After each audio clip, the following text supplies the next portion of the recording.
morning. I would like to welcome all of you to this wonderful session that has to do with global branding. My name is Katie Choi, and I'm also a brand consultant for a brand company that's based in Korea. And I am very honored to have this opportunity to moderate for these two wonderful speakers.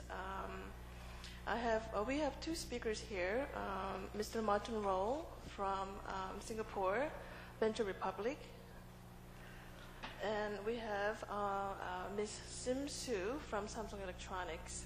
And both speakers will be talking to you about how to build and manage global brand leadership.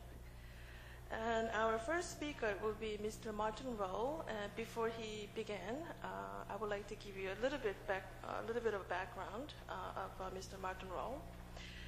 Mr. Martin Roll, as you know, is the brand strategist and the CEO of Venture Republic, based in Singapore. And he has about 15 years of experience in international advertising and branding industry. I'm very pleased to be given this opportunity to open the stage for some of the perspectives which I think are very, very important for Korean businesses moving forward. But try to think about it. How many global Korean brands are there? I don't think there are that many. But I think we want to build more brands out of Korea, and I think we have a huge opportunity to do so. Try to look at this slide. I don't know whether any one of you would have a Samsung tattoo, an LG tattoo, any Korean brands tattooed on your body yet. But if I'm going to come back here in 5 years' time, it may be that we have created out of Korea some of those very, very iconic brands.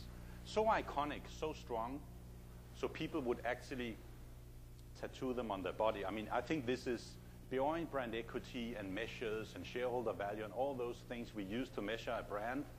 I think this is the ultimate proof that a brand is very strong with the consumers.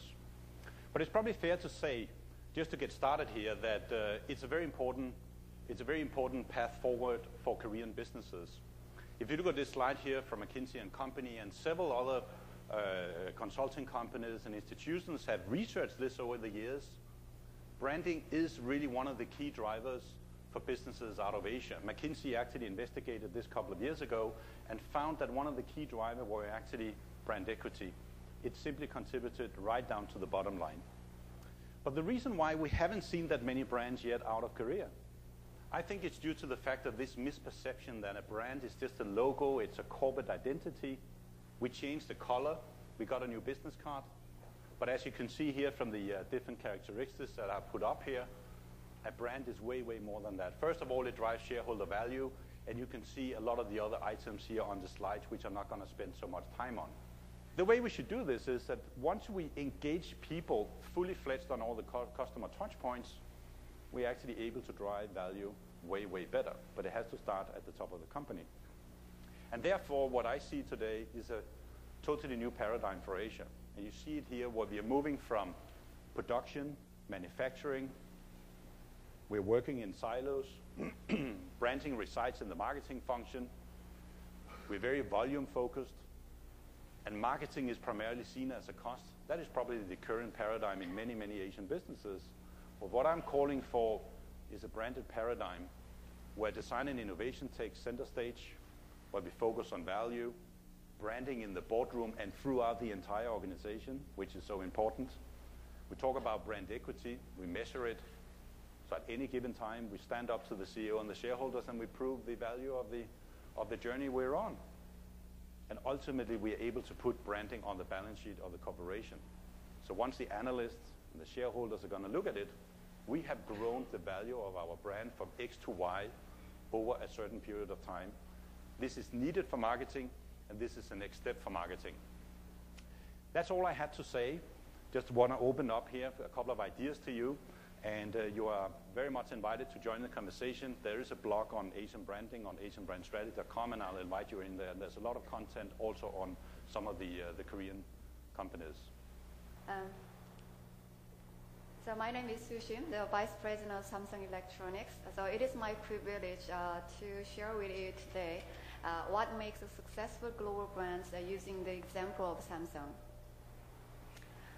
So I'm going to list 3 key success factors that help to make Samsung a true global brand. But before I get into the 3 factors, I will briefly introduce Samsung brand strategy and how we developed it. Just 10 years ago, the Samsung was a manufacturer of cheap TVs and VCRs, supplying them to the buyers worldwide. So we didn't have to worry about our own brand, as the shipment was done by under the OEM. However, in 2000s, a major shift of our brand strategy was initiated by the chairman of the company. He believes the power of developing a strong brand to compete in the global marketplace. Since 2000s, the Samsung focused on building a strong master brand and shifted target consumers from value-for-money buyers to upscale consumers. So we proactively embraced digital technology and changes of consumers' lifestyle and attitudes, and reflected them to our product development and advertising campaign.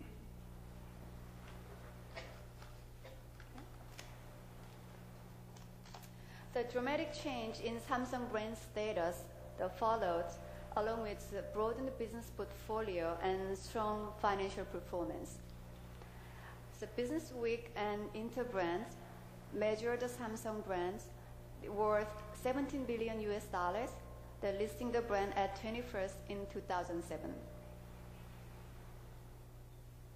So today, Samsung has operations in 56 countries, so with 10 R&D centers and 6 design centers worldwide. For the last 5 years, Samsung had a remarkable growth in sales and other financial achievements. We expect to reach $100 billion in sales this year, 2007. So operating the 10 business units, the Samsung achieved leadership market share in most of the categories and segments that it competes. So we have the leadership share in TV, monitor, DRAM, and LCD and flash memory markets. Okay, now let me share the key success factors of Samsung global brand management. The first factor I attribute is the strong commitment of CEO. The second is to establish a global marketing organization. And the third is to put process and system in place in brand management. In 1993, the Samsung chairman, Lee Gun-hee, implemented deep-seated changes in management principles in order to compete in the global market. What we call the new management, in Korean, 신경영. The new principles place greater priority on quality rather than on quantity. The chairman Lee emphasized the importance of brand. He remarked, "We must change the global consumer's perception of Samsung." This was the milestone in Samsung brand history. Okay. The second key factor was establishing a global marketing operation to oversee global brand management. The global brand demands a global brand management.